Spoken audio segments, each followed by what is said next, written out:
Dynamics mechanics की ही branch है और इसमें भी हम मोशन को ही स्टडी करते हैं, मगर उसका कॉज भी स्टडी करते हैं कि वो मोशन हो क्यों रहा है।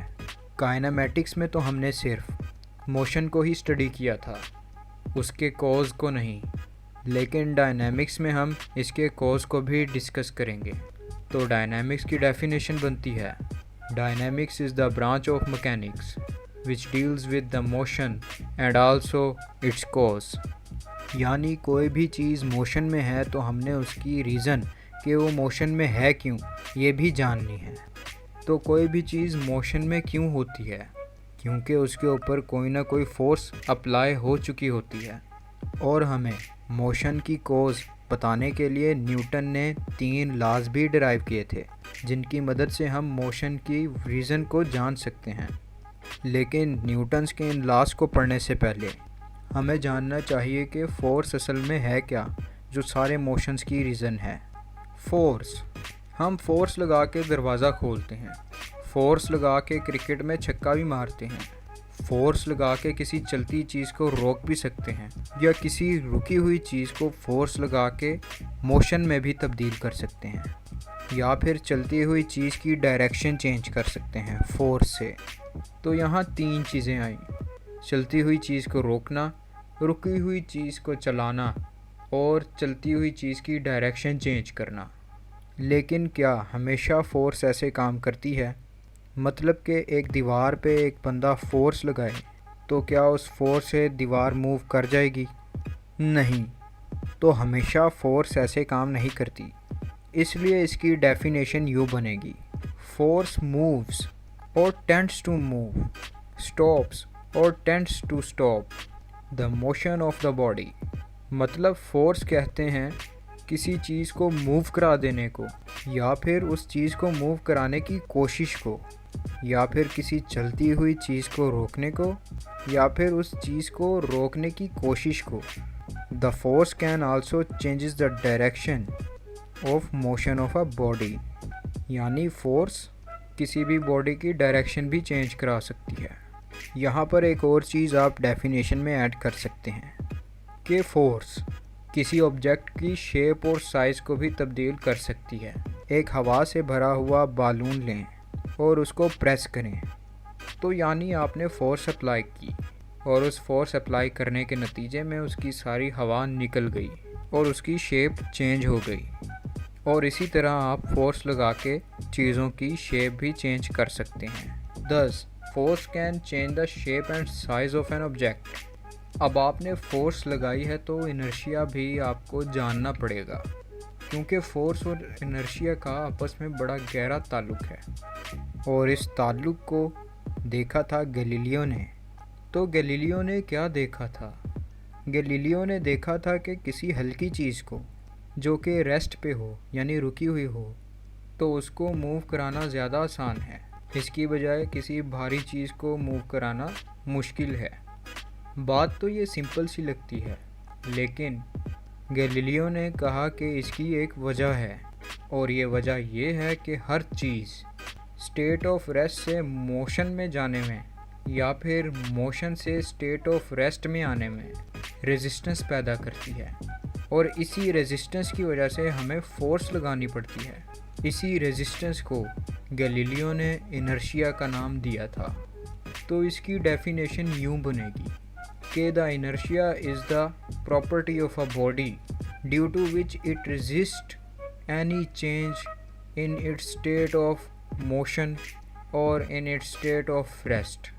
चलें अब आपको इनर्शिया एक एक्सपेरिमेंट के साथ भी समझाते हैं, लेकिन इस एक्सपेरिमेंट से पहले अगर आपने मेरे चैनल आसान लफ्ज़ों को सब्सक्राइब नहीं किया तो अभी मेरे चैनल आसान लफ्ज़ों में को सब्सक्राइब कर दें और वीडियो एंड तक ज़रूर देखें ताकि आपको चैप्टर आसान लफ्ज़ों में समझ आए।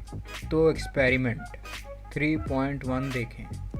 ये एक ग्लास है जिसके ऊपर एक कार्ड रखा हुआ है और इस कार्ड के ऊपर एक कॉइन रखा हुआ है। आप जैसे ही इस कार्ड को स्वाइप करेंगे तो कॉइन ग्लास में गिर जाएगा। आखिर ये कॉइन कार्ड के साथ स्वाइप क्यों नहीं हुआ? क्योंकि इसके पास प्रॉपर्टी है इनर्शिया की, जो इसके रेस्ट ऑफ स्टेट से रेस्ट ऑफ मोशन में जाने को रेजिस्ट कर रहा है, जिसकी वजह से ये ग्लास में गिर जाएगा। आप इनर्शिया की इसी प्रॉपर्टी को इस्तेमाल करते हुए टेबल क्लॉथ को भी स्वाइप कर सकते हैं। ये ट्रिक पूरी दुनिया में मशहूर है, लेकिन इसके लिए बहुत केयरफुल रहना होगा, वरना ये भी हो सकता है।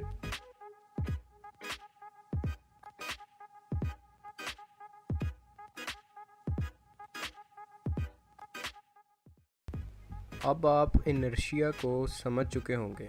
अपने इर्द गिर्द की चीज़ों का इनर्शिया चेक करने के लिए आप उन चीज़ों से मोशन प्रोड्यूस करें और फिर उन चीज़ों को रोक के देखें और फिर उन चीज़ों के मोशन को स्टॉप भी करके देखें। जिस चीज़ से आसानी से मोशन भी प्रोड्यूस हो और उसको रोकना भी आसान हो, तो उसका इनर्शिया कम है। अब एक भारी और बड़ी बॉल के बारे में सोचें। उसको मूव कराना भी मुश्किल होगा और अगर वो मूव हो जाए तो उसको रोकना भी मुश्किल होगा। इसका मतलब है कि उसका इनर्शिया ज़्यादा है। एक बुलेट का इनर्शिया कम होता है क्योंकि उसको मूव कराना बहुत आसान है, लेकिन जब उसी बुलेट को रोकते हैं तो उसका इम्पैक्ट बहुत ज़्यादा होता है। मसलन एक बुलेट जब किसी को लगती है तो उसको चोट लगती है, वो इंसान मर भी सकता है। मगर ऐसा क्यों? बुलेट का इनर्शिया तो कम है, उसको रोकना भी आसान होना चाहिए। तो इसको समझने के लिए आपको समझना पड़ेगा मोमेंटम को। इनर्शिया और मोमेंटम का ताल्लुक आपस में बहुत गहरा है। देखें, इनर्शिया ऑब्जेक्ट के मास पे डिपेंड करता है। जितना ज़्यादा मास होगा उतना ही ज़्यादा इनर्शिया होगा, और इसी तरह मोमेंटम भी, जितना ज़्यादा मास होगा उतना ज़्यादा मोमेंटम भी होगा। अब वो जो गोली जिसका इनर्शिया कम था लेकिन फिर भी उसको रोकना मुश्किल था, वो इसलिए कि उसकी स्पीड बहुत ज़्यादा थी और इसीलिए उसका मोमेंटम बहुत ज़्यादा था। क्योंकि मोमेंटम कहते हैं the quantity of a motion due to its mass and velocity, या फिर the product of mass and velocity of a moving object is called momentum. यानी मोमेंटम मोशन की क्वांटिटी है जो कि मास की वजह से और वेलोसिटी की वजह से होता है। यहाँ पर आपने एक चीज़ जहन में रखनी है कि मोमेंटम वेक्टर क्वांटिटी है, तो इसकी डायरेक्शन भी होगी, मगर उसी डायरेक्शन में जिस डायरेक्शन में वेलोसिटी है ऑब्जेक्ट की। मोमेंटम को रिप्रेजेंट करते हैं p से, mv, p is equals to mv, और इसका यूनिट होगा किलोग्राम मीटर पर सेकंड, क्योंकि मास का यूनिट किलोग्राम होता है और वेलोसिटी का मीटर पर सेकंड। इसी तरह इनर्शिया को I से रिप्रेजेंट करते हैं और इसका फार्मूला होता है I is equals to mr², जहाँ m मास ऑफ ऑब्जेक्ट है और r उसका रेडियस, और इसका ऐसा यूनिट होगा किलोग्राम मीटर स्क्वायर।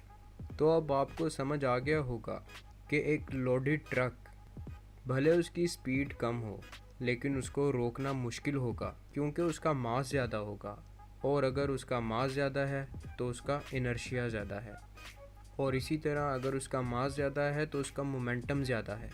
तो लोडेड ट्रक को रोकना इसलिए मुश्किल होगा कि उसका मोमेंटम ज़्यादा है। इस लेक्चर में फ़िलहाल इतना ही। अगले लेक्चर में हम न्यूटन के 3 लॉज पढ़ेंगे और भी बहुत कुछ। ऐसी और वीडियोस देखने के लिए मेरे चैनल को सब्सक्राइब कर दें। वीडियो को लाइक और शेयर ज़रूर करें। इंशाल्लाह नेक्स्ट वीडियो में मुलाकात होगी। अल्लाह हाफिज़।